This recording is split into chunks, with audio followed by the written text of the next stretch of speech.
이용하시기 전 꼭 보고하세요. 여러분과 함께 하고 있습니다. 편하게 연락주시고 영상 마지막 부분 추천 배팅을 참고하시면 됩니다. 80%의 확률로 현재 4연승 중입니다. 함께 하실 분들은 텔레그램으로 문의해주세요. 그럼 분석을 시작해보겠습니다. 오늘 안내할 경기는 UCL 유럽 챔피언스 4경기를 준비했습니다.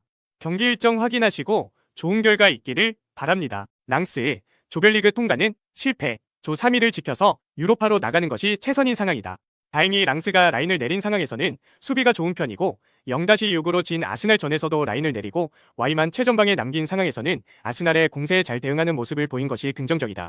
모두 자기 진영에서 수비만 하는 상황을 만들어도 이상하지는 않을 것 같다. 세비야, 이기면 랑스를 제치고 자신들의 동무대인 유로파로 복귀할 수 있다. 하지만 아무리 세비야가 유로파에서 강하다고는 해도 현재 가지고 있는 측면 위주의 단순한 공격이나 엔네시리에 떨어지는 영향력을 생각하면 승리 확률이 높아 보이지 않는다는 점이 상당한 변수.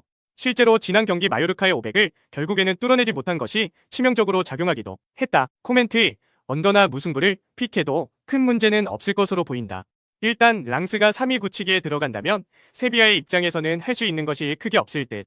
세비야의 공격 방식이 단조로운 것도 있지만 랑스도 후방으로 제법 신경을 쓰는 상황이라면 꽤 안정성을 보인 순간도 없지는 않았다. 에인트호번, 이미 두 팀이 모두 순위가 확정된 상황, 에인트호번과 아스널 둘 다 100%로 나올 이유는 없는 상황이다. 다만 에인트호번이 압박으로 상당히 재미를 보는 것만은 분명한데 특히 지난 시즌 UCL에서 상대의 백업 위주 스쿼드를 압박으로 밀어버리면서 아스널을 탈락시킨 경험이 있다는 점은 무시하기 어려운 상황일 것이다.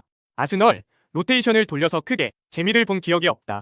리그컵에서 백업 위주로 나왔다가 좋지 못한 경기력으로 인해서 웨스트햄에게 덜미를 잡힌 적도 있는 양상, 에인트호번의 압박도 부담스러운 것이 이미 UCL 원정에서 랑스의 압박에 밀리면서 전술적으로도 결과적으로도 완패를 당한 경험도 있다. 주전들을 대거 투입하기에는 주말 일정이 브라이튼이라서 망설여지는 것도 사실이다. 코멘트, 아인트호벤의 우세를 기대해도 좋기는 할 것. 일단 아스날이 백업 위주로 나온 상황에서 그렇게 재미를 본 기억이 없다.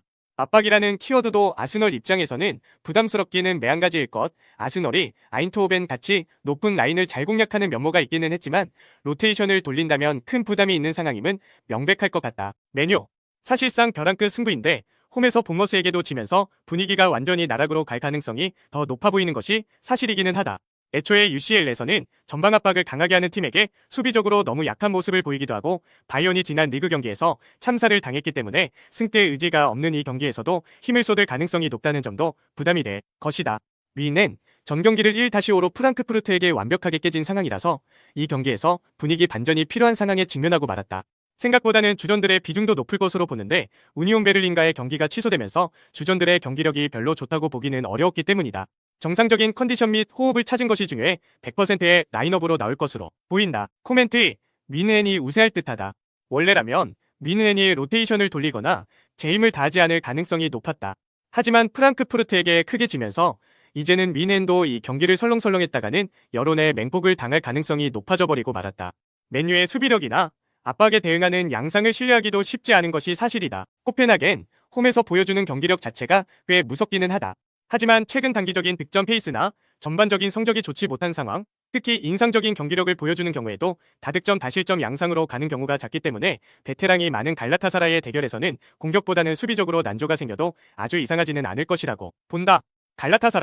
갈라타사라이가 마음먹고 돌격을 하면 꽤 무섭다. 미넨을 상대로도 슈팅을 3배 많이 기록한 모습을 보이기도 했고 특히 이카르디, 메르텐스 등 UCL 내에서 잔뼈가 굵은 클래스가 입증된 선수들이 상당히 많이 배치되어 있는 전력이다. 물론 압박으로 가는 특성상 70분 정도가 되면 페이스가 급락하는 편에 수비의 약점을 노출하기도 한다. 코멘트, 오버 양상을 기대해본다. 일단 이기면 자력으로 토너먼트로 갈 수 있는 상태, 두 팀이 아주 공격적으로 갈 이유는 충분한 상황으로 보인다. 물론 승부에서는 전력이 더 좋고 단기적인 페이스가 나쁘지 않은 갈라타사라이의 손을 들어주어도 무방하나 코펜하겐의 홈페이스를 생각한다면 승무패는 피하는 것도 방법이다. 자, 그런 분석으로 결과를 예측해보겠습니다. 추천 배팅입니다. 랑스 대 세비야, 승패, 무승부, 에인트호번 대 아스널, 승패, 에인트호번, 승, 메뉴 대 민헨, 승패, 민헨 승, 코펜하겐 대 갈라타사라이, 승패, 갈라타사라이 승을 추천해봅니다. 더 많은 픽을 원하시면 문의해주세요. 오늘의 분석은 여기까지입니다. 본 영상은 참고용으로만 보시기 바랍니다. 펩스님은 여러분과 함께하고 있습니다. 수익이 나지 않거나 하루하루 꾸준한 수익을 원하시는 분, 배당만 보고 운으로 하시는 분이나 자주 틀리시는 분, 편하게 연락주세요. 책임지겠습니다. 분석글들은 다 비슷합니다. 정확한 분석으로 결과를 만들어내는 게 중요하다고 봅니다.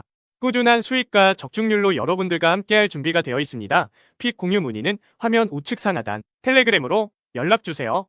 그럼 오늘도 즐거운 하루 되세요.